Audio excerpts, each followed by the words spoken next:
कि हल्क को यहाँ किन ब्लेड से मारा गया था, जिसकी वजह से वो यहाँ गिरा पड़ा है। एंड जस्ट इमेजिन कि टोनी स्टार्क का सबसे बुरा सपना कि सारे एवेंजर्स मारे गए हैं एंड अर्थ पर फिर से हमला हो रहा है, ये सच हो तो क्या होगा। ज्यादा सोचने की जरूरत नहीं है क्योंकि मैंने कहानी सोच ली है।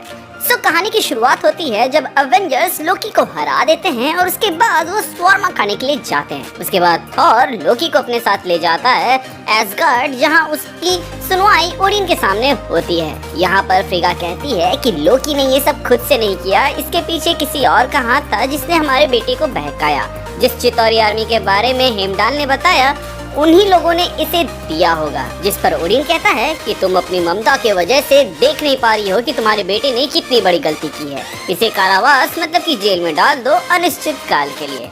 वहीं हम देखते हैं कि एसगार्ड के सामने थैनोस अपने शिप के साथ आ जाता है, जहां वो हमला करने लगता है, जिसके जवाब में एसगार्डियंस भी हमला करते हैं। वहीं हेमडाल पैलेस में जाकर एसगार्ड के डिफेंस को ऑन कर देता है, जिसकी वजह से थैनोस के शिप से जो अटैक्स हो रहे थे उसका कोई भी असर नहीं हो रहा था। कि तभी वहाँ थैनोस आता है और हम देखते हैं कि उसके पास पावर स्टोन है और उसके बाद वो एक पंच मारता है जिससे वो डिफेंस टूट जाता है। ये देखते ही हेमडाल टेसरैक्ट को लेकर बैनर के पास पोर्टल खोलता है और उसको साथ चलने के लिए कहता है क्योंकि उसको हल्क की जरूरत है। जिस पर बैनर पूछता है कि तुम्हारी तारीफ। हेमडाल यहाँ बताता है कि वो थॉर का दोस्त है और वो एसगार्ड से आया है जहाँ पर अभी हमला हुआ है। जिसके रेस्पॉन्स में टोनी जो कि वहाँ मौजूद रहता है वो पूछता है कि हमला किसने किया। फिर हेमडाल बताता है कि जिसने अर्थ पर हमला करवाया था वही अभी एसगार्ड पर हमला कर रहा है। इस पर टोनी कहता है कि अगर ऐसा है तो मैं भी तुम्हारे साथ आऊंगा। जिस पर हेमडाल कहता है कि मैं तुम्हारे जज्बे की तारीफ करता हूँ टोनी, बट वहाँ पर गॉड्स वर्सेस टाइटन की लड़ाई चल रही है। मैं यहाँ सिर्फ इसलिए आया था क्योंकि मैंने बैनर को देखा था हल्क बनते हुए जो कि थॉर को टक्कर दे रहा था, जो कि हमारे काम आ सकता है एसगार्ड में। टोनी कहता है कि थॉर ने हमारी मदद की थी तो हमें भी उसकी मदद करने दो एंड अर्थ के माइटेस्ट हीरोज को साथ ले चलो। एंड तभी सीन कट होता है जहाँ पर अब हम देख पाते हैं कि थॉर को इबोनी मॉ एंड कॉल ऑब्सिडियन मिलकर उलझाए रख रहे हैं। वहीं प्रॉक्सिमा मिडनाइट लेडी शिप से लड़ रही होती है, जबकि बाकी वॉरियर 3 कॉर्वस क्लेव एंड थैनोस की आर्मी से लड़ रहे होते हैं और एसगार्डियन आर्मी भी यहाँ पे उनका साथ दे रही होती है। थैनोस से ओडिन लड़ रहे होते हैं जो कि उसके पावर स्टोन के पावर्स को अपने ओडिन फोर्स के फ्रैक्शन ऑफ पावर से काउंटर कर रहे होते हैं, क्योंकि जब लोकी अर्थ पर हमला किया था तो ओडिन ने डार्क एनर्जी का यूज करके थॉर को अर्थ भेजा था, जिसके वजह से वो थोड़े से कमजोर हो गए थे एंड इसीलिए वो ओडिन फोर्स को फुल्ली यूज नहीं कर पा रहे होते हैं। ये बात फ्रिगा जानती थी, इसीलिए वो लोकी के पास जाती है जहां उसे वो ओडिन का साथ देने के लिए मनाती है, जहां वो बोलती है कि ओडिन ना होता तो तुम कब का मर चुके होते। और यहीं पर फ्रिगा लोकी को उसका सच बताती है, जिसको सुनने के बाद से लोकी यहाँ पे और भी ज्यादा गुस्सा हो जाता है। फ्रिगा समझाती है कि लोकी की जान वहाँ पर ओडिन ने क्यों बचाई और फिर उसने किस तरह से पाला। इसके बाद से फ्रिगा कहती है कि ओडिन के लिए ना सही अपनी माँ के लिए वो लड़े। कि तभी लोकी कहता है कि थैनोस हम सबसे ज्यादा पावरफुल है एंड जब से उसको मैंने पावर स्टोन दिलवाया है वो अब अनस्टॉपेबल है। मेरी बात मानो मॉम, मेरे साथ चलो। तभी फ्रिगा कहती है कि लगता है मेरे परवरिश में ही कोई कमी रह गई होगी। मैं जा रही हूँ अपने राजा और प्रजा की रक्षा करने के लिए और दुश्मनों से लड़ने के लिए। तुम्हें जो करना है करो। और इतना बोलकर वो लोकी को आजाद कर देती है। इसके बाद हमें दिखाया जाता है कि फ्रिगा मैजिक अटैक्स करते हुए इबोनी मॉ का ध्यान खींचती है, जिस मोमेंट पे थॉर को मौका मिलता है और वो कल ऑब्सिडियन को म्योनिर से जोर से मारता है और उसे वो दूर भेज देता है। फ्रिगा कहती है कि इन्हें मैं देखती हूँ, तुम अपने डैड की मदद करो। थॉर फिर ओडिन का साथ देते हुए थैनोस से लड़ने लगता है। वहीं कल ऑब्सिडियन जब फ्रिगा पर हमला करने जाता है तो वहाँ हल्क आ जाता है। फिर हम देख पाते हैं कि टोनी वहाँ मार्क 8 से एक एक करके क्यू शिप को तबाह कर रहा होता है, जहाँ उसका साथ हेमडाल दे रहा होता है। बट इसी बीच वो देखता है कि किसी ने उसके पास से स्पेस स्टोन चुरा लिया है। तभी वो देखता है कि थॉर को थैनोस पावर स्टोन से टॉर्चर कर रहा है एंड ओडिन जो कि उसके सामने जख्मी पड़े हैं उससे स्पेस स्टोन की डिमांड कर रहा होता है। ओडिन समझ जाता है कि अंत करीब है तो वो अपने बची कुची जान से जितनी ओडिन फोर्स को यूज कर सकता था उसको यूज करता है और थैनोस की ओर डायरेक्ट कर देता है, जिसके रेस्पॉन्स पे थैनोस थॉर को सामने कर देता है। ऐसा होते ही फ्रिगा बीच में में आ जाती है, क्योंकि अगर ओडिन फोर्स ज्यादा देर तक थॉर को लगती तो थॉर वहाँ पे मर जाता। फ्रीगा वहाँ पर एक मैजिकल शील्ड बनाती है ताकि वो ओडिन फोर्स को रोक सके, बट ओडिन फोर्स के सामने फ्रीगा की मैजिक कमजोर पड़ जाती है एंड वो वहाँ मारी जाती है। लोकी जो कि वहाँ से स्पेस स्टोन लेकर भागने वाला था, वो अपने मॉम की मौत को देखकर खुद को कोसता है कि क्यों उसने अपनी मॉम की बात नहीं मानी। वो बिना समय गवाए खुद को थैनोस के सामने लाता है एंड थॉर को थैनोस के हाथ से छुड़ाता है स्पेस स्टोन की मदद से एंड उसको वो पावर स्टोन यूज करने नहीं देता है। सॉर्ट ऑफ वैसे ही जैसे इन्फिनिटी वॉर में यहाँ पे थैनोस ने लोकी उस ब्लेड को उसके और आने से रोका था। खैर आगे हम देखते हैं कि हेमडाल थॉर को सहारा देता है एंड लोकी देखता है कि ओडिन भी अपनी अंतिम सांस ले रहे हैं, जिसके कुछ समय बाद ही ओडिन भी वहाँ मर जाते हैं। तभी थैनोस के शिप भी क्रैश करने लगते हैं, क्योंकि आयरन मैन के लीडरशिप में captain America, Hawkeye and black window ने मिलकर सारे शिप्स के कमांड सेंटर को डिस्ट्रॉय कर दिया था, जिससे उसके शिप क्रैश करने लगते हैं।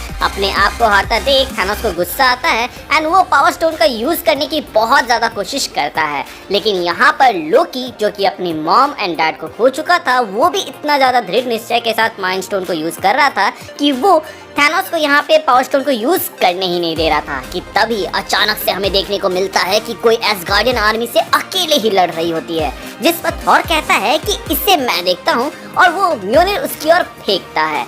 लेकिन किसी को क्या ही पता था कि एसगार्डियन आर्मी से अकेले लड़ने वाली कोई और नहीं बल्कि हेला थी, जिसने थॉर के भेजे हुए म्योनिर को तबाह कर दिया। जिसके बाद थॉर कहता है कि ये नामुमकिन है एंड वो लोकी को कहता है कि तुम थैनोस को रोके रखो, मैं उसे देखता हूँ। कि तभी वहाँ हल्क आता है एंड कहता है कि हम देखते हैं। इसके बाद हम देखते हैं कि थॉर, हल्क एंड हेमडाल हेला की ओर चार्जिंग करते हैं। वही वॉरियर 3 ब्लैक ऑर्डर को निपटा कर हेला से लड़ने के लिए पहुंचते हैं। टोनी भी हेला से फाइट करना चाहता था, बट वो क्यू शिप उड़ाने में अपने सारे पावर्स को यूज कर चुका था, प्लस आर्क रिएक्टर में ज्यादा पावर नहीं था और इसीलिए वो वहाँ पे रुका रहता है। हेला इन सब से लड़ते हुए काफी एंजॉय कर रही थी एंड इसी बीच उसको इटर्नल फ्लेम दिखता है, जिसका इस्तेमाल करके वो वहाँ नेक्रोमेंसी करती है, मतलब कि मरे हुए सोल्जर्स को जिंदा कर देती है। जिसके बाद से Black Order and Fenris the wolf भी जिंदा हो जाता है। इसके बाद हेमडाल बताता है कि हेला ओडिन की पहली संतान थी, जिसके बाद से थॉर रियलाइज करता है कि जब तक वो एसगार्ड में है तब तक वो पावरफुल होती रहेगी और उसको रोकना यहाँ पे नामुमकिन होते जाएगा। लेकिन तभी वहाँ पर कैप्टन आता है, जो कि tablet of life and time का यूज कर रहा होता है, जिससे वो किसी को भी हील कर सकता था एंड एडिशनल पावर देता है टेम्पररी, जिसके मदद से कैप्टन यहाँ थॉर को कुछ हद तक हील करते हैं, क्योंकि Odin force and power stone का जो अटैक यहाँ पे थॉर ने सहा था वो उसके बॉडी पे काफी ज्यादा डैमेज पहुँचाया था। वहीं हॉकाई के पास एक ऐसा बो रहता है जिससे वो अनलिमिटेड एरोज छोड़ सकता है, जो कि एसगार्डियंस एंड मॉन्स्टर्स को मार गिराने के लिए काफी थे। वहीं हम देखते हैं कि ब्लैक विडो को वॉरलॉक आई दिया गया होता है, जो कि माइंड कंट्रोल के काम आता है, बट उसका असर हेला पर नहीं हो रहा होता है, इसीलिए वो दूसरे के ऊपर इसको यूज करके यहाँ पर किसी तरह वो अपने कंट्रीब्यूशन देने की कोशिश करती है इस जंग में। यहीं पर हमें पता चलता है कि हेमडाल जब एवेंजर्स को अर्थ से लाए तो वो उनको पहले ओडिन्स वॉल्ट ले गए और कुछ सामान दिए, जहाँ पर आयरन मैन को उन्होंने एक टेक्नोमैटिक डिवाइस दिया था, जिससे वो किसी भी टेक को यूज कर सकता है, बेसिकली उनसे कनेक्ट हो सकता है, और इन्हीं की मदद से उसने एक एक करके थैनोस के शिप को गिराई थी। एंड यहीं पर जब हेमडाल सबको कुछ न कुछ पावर अप दे रहे होते हैं, इसी का फायदा उठाकर लोकी यहाँ पर हेमडाल से स्पेस स्टोन चुरा लेता है, जिसकी भनक हेमडाल को नहीं लगती है। यहाँ पर टोनी दिमाग लगाता है एंड वो थैनोस के शिप को फिर से काम में लाता है एंड उनके वेपन्स को यूज करता है और हेला की और चार्जिंग कर देता है, जिससे हेला थोड़ी देर तो डिस्ट्रैक्ट होती है एंड इसी बात का फायदा उठाकर वहाँ पर Thor casket of ancient winter को यूज करता है हेला के ऊपर एंड उसकी पूरी आर्मी को जमा देता है। बट तभी हम देखते हैं कि हेला जहाँ जमी थी वहाँ से बड़े बड़े ब्लेड्स निकल रहे होते हैं, जिसको हेमडाल अपने स्वॉर्ड से कुछ हद तक तो रोक लेता है, लेकिन तभी वो कहता है कि सब कोई बचाओ खुद को, और वो अपनी बात को कंप्लीट कर ही नहीं पाता और तब तक एक ब्लेड उसको आ लगती है। फिर हम देखते हैं कि एक बड़ा सा ब्लेड टोनी को भी जा लगता है, मतलब कि उस शिप को जिसके साथ वो कनेक्ट हुआ था, जिसके वजह से वो शिप पानी में जाकर क्रैश होता है। इसके बाद टोनी बेहोश हो जाता है, पर जार्विस उसे जगाता है एंड जब तक टोनी को होश आता तब तक बहुत देर हो चुकी थी, क्योंकि बाहर आते ही वो देखता है कि एसगार्ड जल रहा है एंड वहाँ एक भी इंसान जिंदा नहीं है। Captain America, Thor, Hulk, Heimdall, Hawkeye, Black Widow, Loki, मतलब कि जितने भी लोग वहाँ पे थे सब मर चुके थे। टोनी देखता है कि आसमान में एक पोर्टल है जिससे थैनोस की आर्मी अर्थ की ओर जा रही होती है। वहाँ वो बेबस फील करता है एंड इसी के साथ आज का एपिसोड खत्म होता है। मुझे मालूम है कि अब आप लोग सोच रहे होंगे कि यहाँ पर तो एवेंजर्स जीत रहे थे तो वो हारे कैसे, एंड अर्थ पर इन्वेजन करने के लिए कौन जा रहा है उस आर्मी को लेकर। इन सारे सवालों के जवाब आपको अगले पार्ट में मिल जाएगा। तो